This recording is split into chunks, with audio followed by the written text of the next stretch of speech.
to another episode of the Rosie Report Podcast, where I chat with industry changemakers about reimagining a more equitable future of work in advertising and marketing. I'm your host, Steph, founder of We Are Rosie, and today I have the pleasure of welcoming our guest, Winter Mendelson, founder of Posture Media. Winter started Posture in order to celebrate the incredible work of underrepresented creatives and entrepreneurs that drive culture and trends, yet often don't get the recognition or opportunity they deserve. Today, we're going to be chatting about what the future of representation looks like in our industry and how we can make it more of a standard than an afterthought. Welcome, Winter. I'm so excited to see you today. Excited to see you too. Thank you for having me. I took a minute this morning to go back and see when we first met. Can you guess how long it's been? Like 3 years, maybe? That tells you how much the world has changed since we met. It's been 18 months, Winter, and you and me in a coffee shop in Atlanta. And I really We Are Rosie was just getting off the ground. Posture was a print publication. Yep. So much has changed, and I'm so glad we got to meet while you were here in Atlanta. Me too. No, that was meant to happen. Yes. How are you? I'm good. Things are crazy. It's hard to answer that question right now. I don't think anyone can answer that, but hanging in and healthy. So I'm grateful for that. Yeah. And you're in New York today, right? Yep. Brooklyn, New York. Yeah. Awesome. But an Atlanta-ish native. I always like to call out when we can rep people from Atlanta. I want to make sure everybody knows. Yes. Well, I was born in Alpharetta, but grew up in Snellville, Georgia. We'll claim you. You're claimed. You're claimed for Atlanta. But I remember, Winter, when we first met, I was so impressed with Posture. First of all, I remember you handing me that glossy, gorgeous magazine with so many different kinds of people and faces and diversity represented inside of it. And it was this beautiful, tangible thing. And I was just so impressed with you.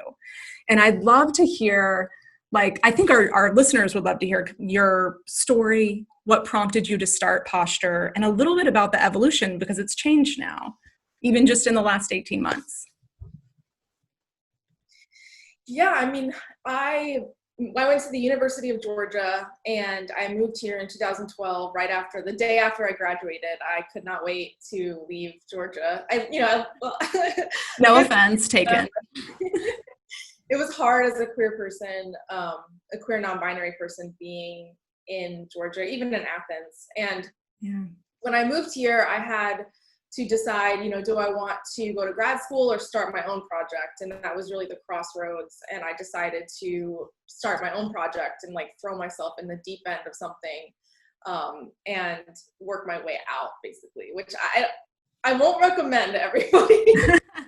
I probably did it the wrong way. But at the time, again, 2012, this was before a lot of the representation that we see now. I was I want to see diversity and, creatives who are driving culture and trends being celebrated in a way that, is the type of platform that they deserve. And there's something really important to me about the notion of the archive, which is why it was, really important to me to have a print component to Posture. Yeah. I want that history.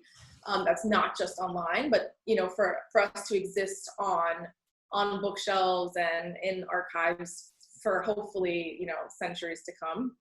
But we evolved, it was a natural evolvement from a publication to an agency, because we were working with advertisers and we started doing, content, bespoke content. And the main thing for me was, it was really satisfying to feature people and, shed a light on these amazing projects and entrepreneurs and artists and designers.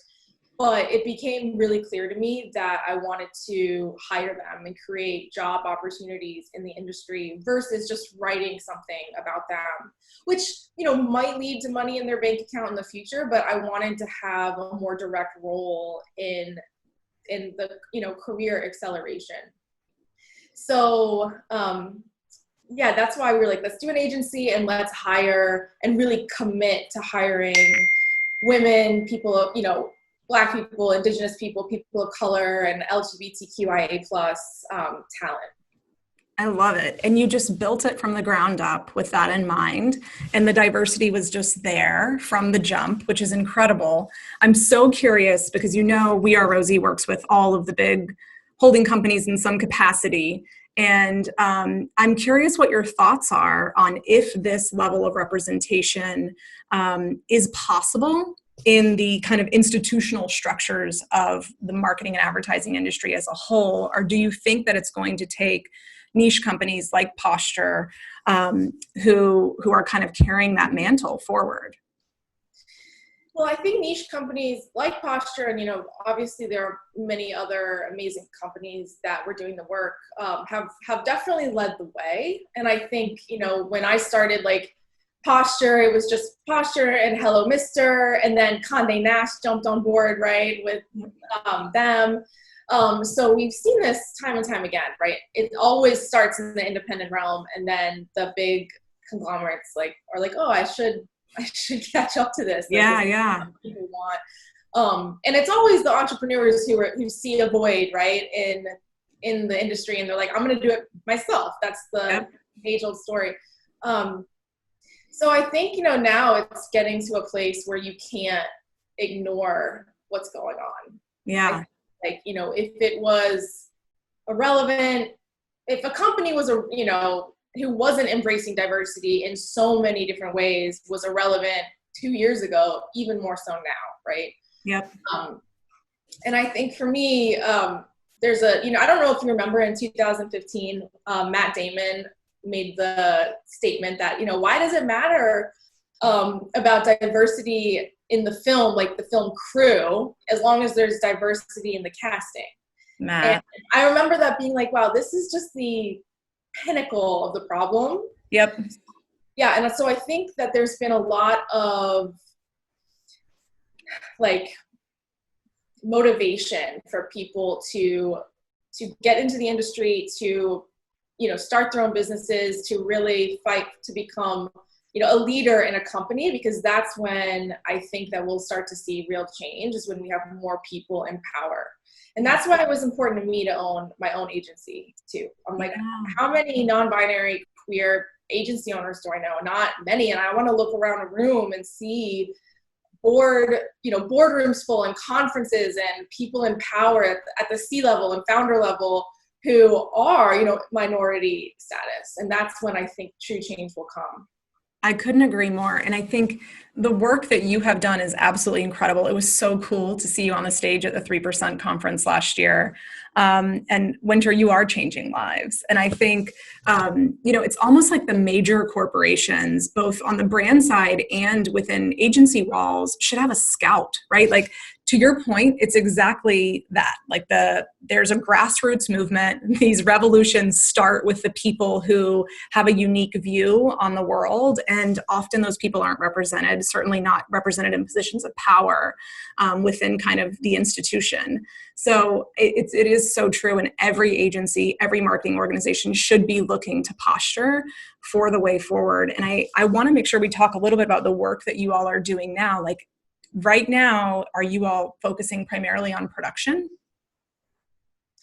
Well, of course, because of COVID. Yeah. At-home production, Winter? We got slammed, to be honest. We had a lot lined up for this year. I was about to close the biggest contracts in my personal career history, and then it was like everything's on pause, and it was heartbreaking. So no, content production has really been, set aside for us, but it was on our list as an agency to expand in different ways anyway. So this was kind of that kick in the ass we needed to we don't want to just be known for content production, actually. Yeah.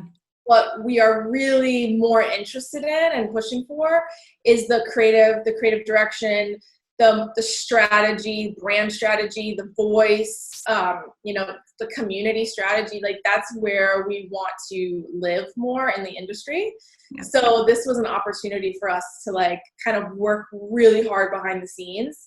Mm-hmm. And we have brought on some, I can't announce it yet. Well, we haven't launched it, but some independent companies and some, people, entrepreneurs that we're working with on a personal level.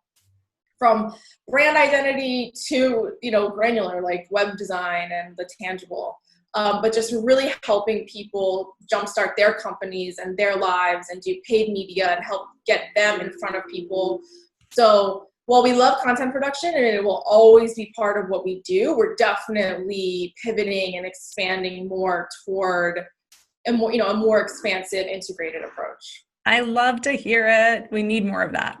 And just the work that you've done to date is just stunning. So I'm excited to see what's in the future as you all grow. And I've got some ideas that we'll talk about after this too. But I'm so are you primarily using a combination of freelancers and full-time employees to grow Posture or to pivot Posture in this day and time?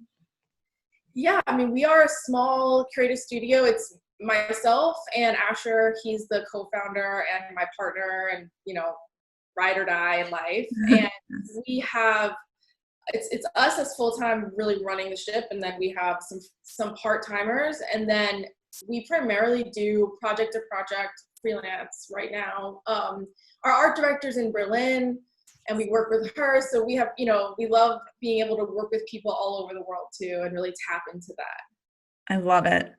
And I'm so curious. I have to ask because I'm like such a big believer in manifestation. Like, what are your dream clients? Like, what is the perfect client for Posture? Yeah, I've been asked this, and I mean, it's, I should know, right? And the reason I don't have an answer today is because of the pandemic and because of what's happening, my answers have changed. Yeah. Right? It used to be like, we really want to do a Nike campaign like every other agency in the world, right? And now I'm like, I don't know. I think, we're really trying to hone in on the criteria that we want to hold companies to work with us, basically.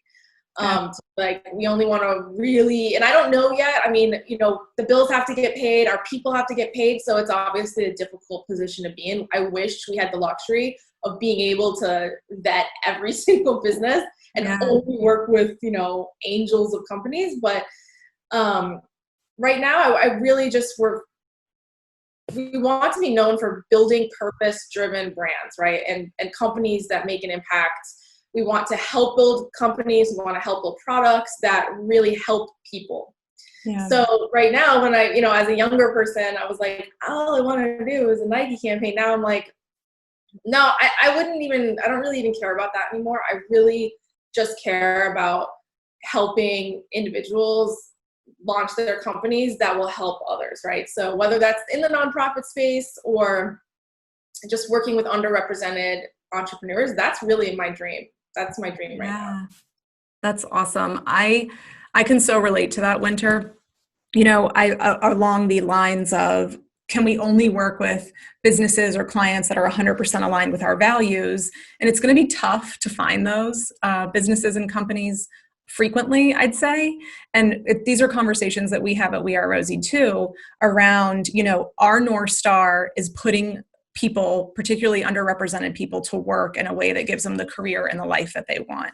And so I've chosen to just stay focused on that North Star. It sounds like you are in a similar space, and it's ultimately the individual people within the Rosie community. It's their decision whether they want to take on a project or not. So we leave that kind of autonomy with our community so that they can make the decision, because we're ultimately, and I've said this recently, we're in the business of creating wealth and opportunity and power for people that have traditionally not had it in this industry. And if they choose to, participate in a project that is with a company that may not be 100% aligned with our values, then ultimately the power rests with the people that we're here to support.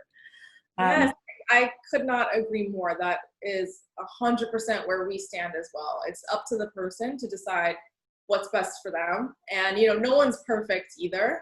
Yeah. So I love that. I love that a company like We Are Rosie exists, and that, people like us are rising up in the industry and elevating each other. Like, this is literally what's going to change the industry. So it brings me great joy to hear this. Me too, Winter. And I feel like there's so many people that are galvanized right now to create the change. Like there's a lot of us that have been working for years. I mean, you've been running Posture for 7 years. And I was looking back, I want to talk about how you started it because it was like a side hustle, right? Yeah. Amazing. So there's so many of us that have been working to create this change, and it's really cool. I saw Bennett, one of my faves, tweeted out yesterday, like, coalition is the word of the day. And I'm like, no shit. Like all of these people that have been working really hard to create the change that we want to see now have an opportunity to really move everything forward in this industry now that everybody is paying attention. And I think that it is really cool that we've all found each other, and it's like a magnet. I feel like we just attract the people that are on a similar journey, and we're all approaching it from a different lens, and we're all creating the change we want to see through our own sphere of influence and the things that resonate with us. And hopefully over time we lift the whole industry up. So I really agree with you on that front too.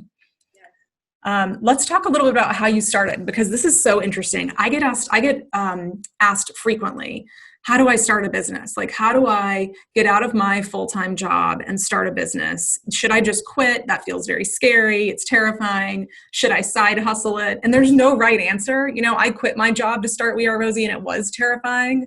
But you took a different path, and I'd love to hear about what that was like for you, launching Posture while you had a full-time job. No big deal. Yeah, I think it's different for everybody, and if you have access to capital and where you can get the capital, and if you don't. So in my case, I had no money. I came there with, no job, but really privileged in that I have family living in Jersey. So they took me and my best friend in at the time. We drove up here in my little Kia, stayed with them for, I think, like a month, 4 or 5 weeks. And every day we were taking the PATH train in and interviewing for jobs and just like, trying to find anything. We studied art history. So we were mainly looking in the gallery realm, but it was hard to get a job right out the gate. Yeah. So my first job was a receptionist in a hair salon on the Upper East Side, making $12.50 an hour. And I was like, oh my gosh, I was barely making it. Like my rent, I think I lived in a hole in the wall, like $600 a month, but with 8 other people. Yeah, exactly. And that's part of the experience, Winter. That's part of what you signed up for. Exactly. I didn't care anything to be here, honestly. I didn't care. And I, it wasn't enough. I'm very like, I don't want to say obsessive, but maybe, when I want something and I see it, I'm like, I really need it. Like, I don't care what it takes. I don't care like how fucked I get. I need it. Yep. And I, was like, I remember I was at a queer bar one night, and the Metropolitan in Williamsburg. And I was like playing pool with some friends. And I remember seeing all the queer magazines, like on a, like the part of the entry. Yeah. And like, I don't see myself represented here. Like it's very cisgender. It's very pop culture. I'm like, who are the artists? Who are the designers? Who's making the nightlife thrive? Who are the writers? Like, I want a little deeper than what I'm seeing. And so I was 5 beers in, and I was like, this is it. I'm starting my magazine. I can't believe something doesn't exist. So I was like, of course, Googling how to start a magazine. Right? I don't know. Like, that's what I Googled. I was 22, 23, and I was like, I don't know. And I was like, okay, I'll learn how to build a website. I'll learn how to make a logo. I'll learn how to write articles and publish articles. And I put up flyers at parties calling for writers. Like, I literally didn't even have a huge grasp on social media at the time. And I just I self-funded. I don't know, whatever I could put aside for hosting fees and, the little expenses that it had, I paid for myself. I threw a fundraiser at the Dalloway, which was a queer bar at the time. It's no longer in existence, but I threw a great fundraiser with a silent art auction, and I raised, I think, $2,000, and which to me at the time was a lot of money. I was like, oh, yeah, pay for expenses, yeah. And then I started getting quotes for printing costs, and that's what really put me at a stop. I was like, damn, doing small print runs of $200, to 300 copies was like $6,000-$7,000, which for me felt impossible. Yeah. So it took me 2 years to save up. Like I just kept putting money aside, and I had a different job at this time, making a little more, not much, a little more. And I just paid out of pocket, and I used credit cards, which I'm still paying off to this day, you know? Yeah. So like when people are like, how do I start a business? It's really about the risk, right? Like understanding that if you take on debt, if you don't have a great plan and the capital to pay it off, like it might haunt you, and like it affected my credit. It affected a lot of things because I was young, and like, I was like, I don't care, put it on the card. Let me get another card, 3 cards that I maxed to make things happen. And eventually it got to the place where I was like, you know, posture really needs to profit more. I can't just keep self-funding, right? Yeah. So I taught myself how to get advertisers. I taught myself how to create pitch decks, that process of just talking and selling and creating, you know, benefits for people. Yeah. And to sell, you know, to companies. And so we did start making income through ad sales and sponsorships and things like this, which was great. Yep. But it wasn't enough to like have a full-time staff and be full-time. It wasn't enough. Yeah. So I started looking for investors. That's the route I went. Like I bootstrapped as much as I could in the sense of having a product to show, having a clear mission, and a solid business plan. And I'm like, look, we're already making money. And at that point, I felt confident enough to approach an investor, which is probably the advice I would give to someone today is like, you need, you know, investors, like, unfortunately, unless you're a cis het white man and you just have a great idea and someone's just going to write you a check. Yeah. You know, for people like us or, you know, Black people and people of color, like you probably have to already have a product, which is so shitty. Yeah. And it's part of the injustice of the world and venture capital, which is a whole other conversation. Yep.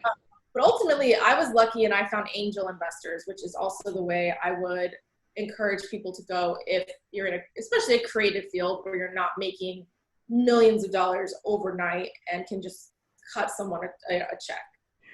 I'm taking notes because so much of what you say resonates with me. I was having a conversation with a fellow underrepresented founder yesterday, and he was like, I'm about to go raise a bunch of VC. And I was like, please reconsider, right? Like maybe that's the way to go, but please bootstrap this thing as far as you can before you take anybody else's money. And if you need some money to get going, please take angel money from people that share your values.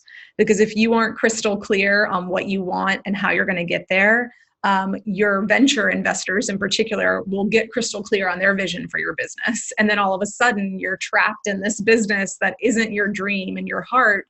And what are you doing? Like, what was the point? You know, and that's something I've wrestled with a lot. We've had a lot of VCs approach us recently in particular, and we don't even really have conversations with them because we are such a values-based business and we're so committed to implementing the change that we want to see. And that sometimes leads us to make decisions that cost the business more money. It leads us to do things that a VC would not be pleased with.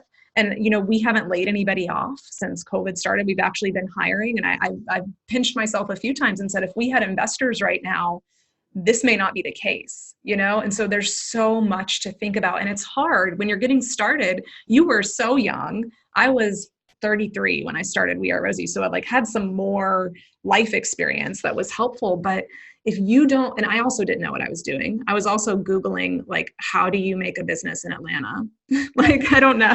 And I still messed that up. And we didn't pay some fee from City of Atlanta that we just found out about. Like, you know, it's like there's so much that you don't know. And as an entrepreneur, you get basically like an MBA in every 6 months because you're just learning so much. And I think it's really important, to your point, to make sure that you're surrounded by people that share your values, that understand why you're doing what you're doing, and that you can lead the charge independently as long as you possibly can to firm up that vision and mission and how you want to show up in the world as a business. Otherwise, somebody else is going to take the reins and it's not going to be a fun ride.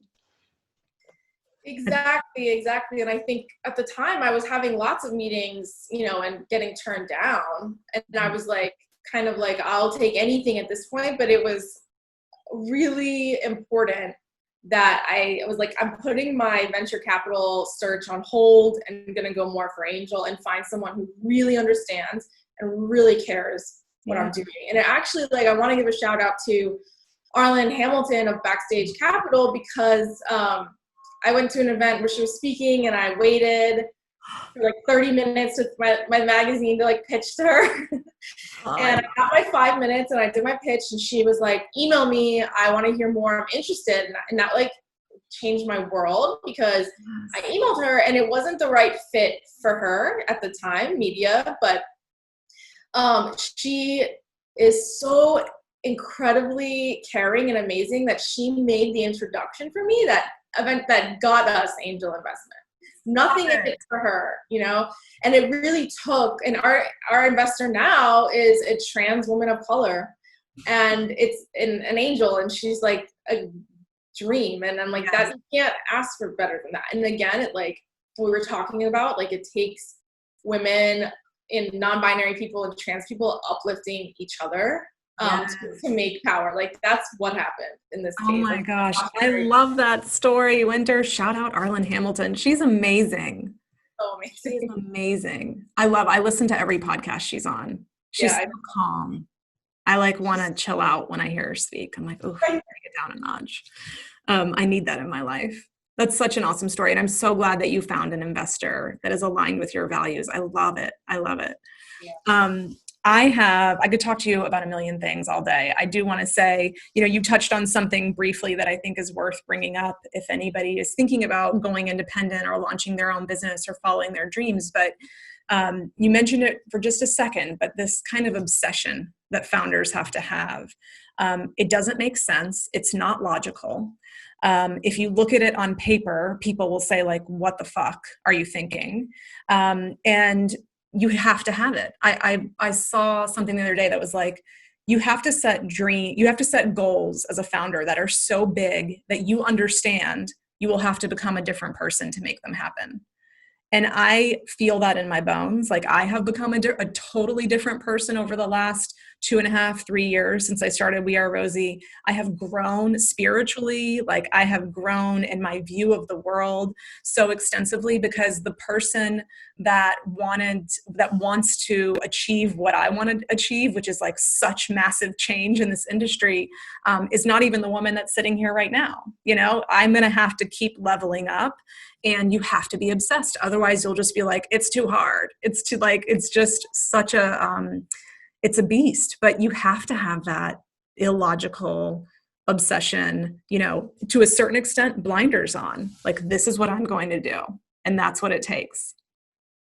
Yeah. And especially at the beginning, it's really hard. It's incredible work, right? Because there's such a big learning curve. Mm-hmm. I don't think I slept for like 2 years. I know. So that's something to keep in mind too, is like, you know, and I think it impacted my health, and it took a while to recover, and like the burnout. And so it's important too, when you're starting to like have a really clear plan where you stay focused, but you also don't drive yourself into the ground like I did.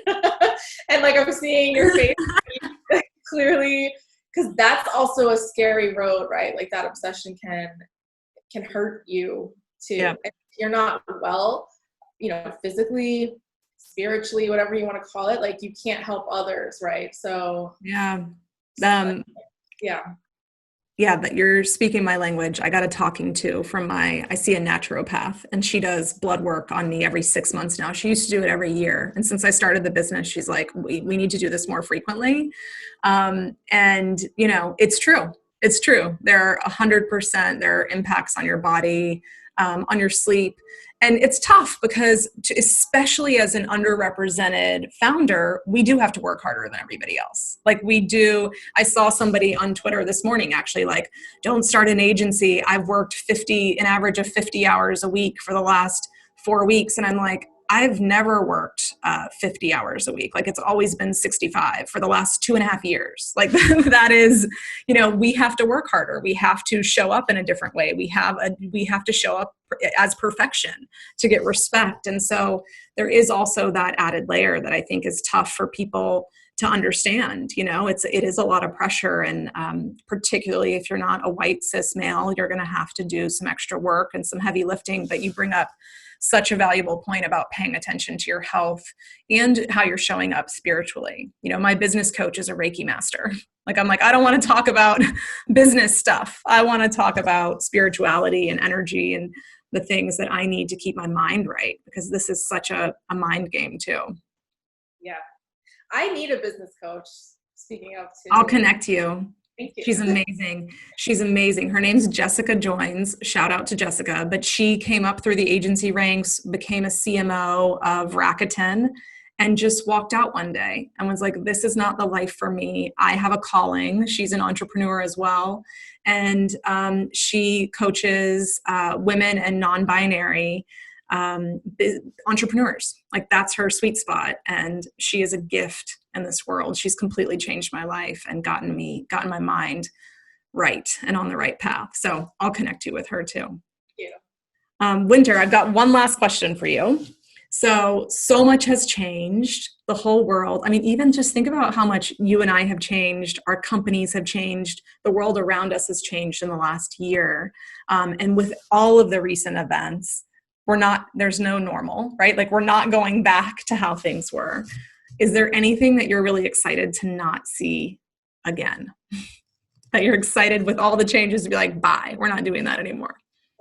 I think, my biggest hope is that this is just a really big wake-up call for brand positioning and marketing and the types of messages that go out in the world, and that a lot more care, way more than has been done historically, even though I know a lot of work goes in at this point. We've seen a lot of change. My biggest hope is that it just keeps getting better and better and better, and people become more and more conscious and self-educate and really put in the work and stop relying on Black people and trans people to do the educating. And, for more hiring decisions to be more intentional and diverse in the rooms. And that's really my biggest concern and my biggest goal as an entrepreneur in this industry, is to just see more, like you said, more people in power, more positive messaging, brands stop putting out just empty campaigns, everything, it's how can you actually make a difference? And I think that's where people are going to put their money for sure, is looking at the companies who are doing the work. Yeah. So that's my biggest hope, is to just see more companies step up, use privilege, use capital, and put it back into the communities that, are really experiencing the greatest levels of injustice. I love that, Winter. What a perfect way to wrap up our conversation today. I share in your hope for the future of this industry. And I'm thankful to be along this journey with you, trying to create the change that we want to see. Thank you so much for being here with us today. Where can our listeners find you on social? You can follow Posture on Instagram at Posture Media, and I'm on Instagram at Winter Mendelson. Perfect. Thanks everyone for tuning into the Rosie Report podcast. Subscribe if you're watching us on YouTube, or follow us on whatever streaming platform you're on so you never miss future episodes. You can always head to wearerosie.com/podcast if you ever get lost. See you next time.